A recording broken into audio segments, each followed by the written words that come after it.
Okay, this is me and us. So, I'm going to read. So, Easter 2011 was when I left the classroom. I'd returned to Australia from teaching overseas in 2010 and was in the process of becoming very unwell, but didn't know that at the time.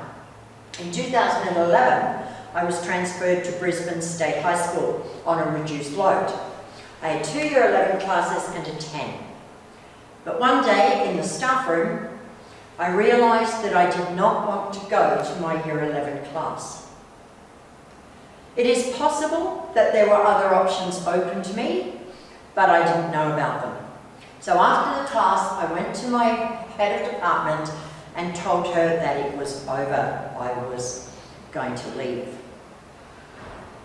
After all, who doesn't love their Year 11 class? I wasn't able to give them what I thought they needed, so I realised for me, I had to walk away. It never occurred to me for even 1 second that I would not get a teaching job in Melbourne when I came back.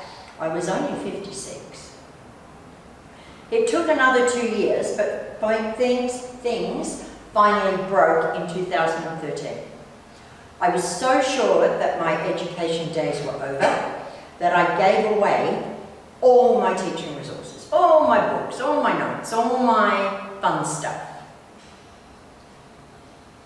It took another couple of years for me to discover that, much like the rest of you, I'm sure, my days in education will never be over.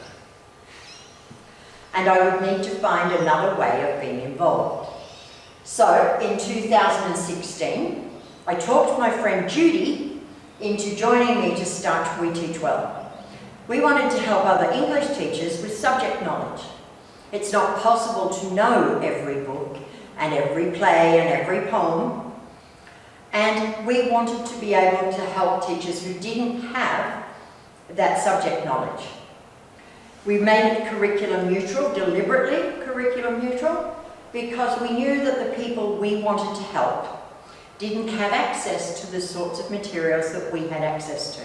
They would be coming from places that just didn't have that level of access. The first couple of years was about learning.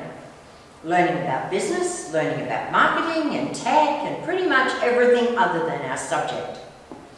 Despite not having earned much yet, it's been really interesting.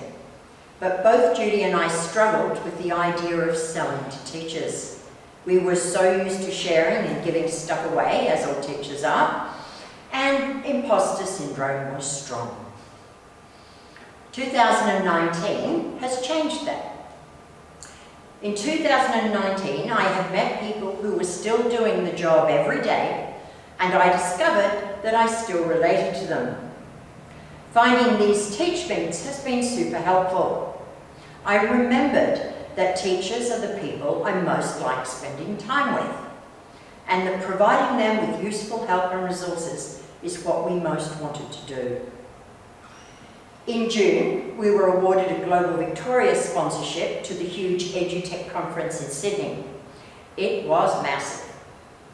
I'd been hearing figures thrown around for years about the $1 trillion market for EdTech, and it never really connected. It was just, those numbers were just too big.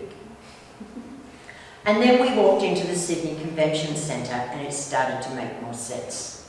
It was overwhelming. It wasn't really a financially beneficial investment going to EduTech, but it was good in other ways. The EdTech sector has been, and still strongly is, skewed towards tertiary and towards data collection and tutoring services. I personally have not got a lot of interest in any of those. Neither was I interested in the ones that were tailored to the private sector because they were the only ones to afford them, or indeed allow them. Some of them are ethically challenging. At EduTech, we met more people working in the K-12 sector. Education businesses run by teachers who were offering really good programs. That was encouraging, even if we had to bite our tongue over the whole innovation thing. I've spoken about that before, so I won't belabor it. In 2019, we finally saw the rise of Australian teachers. Oh, ignore the thing up in the corner. Australian teachers building businesses that support teachers. For the first few years in business, as I mentioned, the vast majority of accelerators, pitch nights, etc. were dominated by businesses who wanted to fix education by sidelining teachers, who were, of course, the problem. This year, Educana started up, and I didn't realise the similarities between the logos of Educana and the wheel until I made this slide today. Educana is a platform where teachers can register, and they make sure that teachers get paid a reasonable amount of money for their knowledge and expertise. It doesn't cost anything to sign up, and it's there to protect teachers from being taken advantage of. There's also the wheel. Michael, who runs It's a Good Man, he's still working as a teacher while establishing a marketplace where teachers and students can buy and sell material. He's offered to manually move any teacher's resources from TES or TPT to the wheel over the holidays.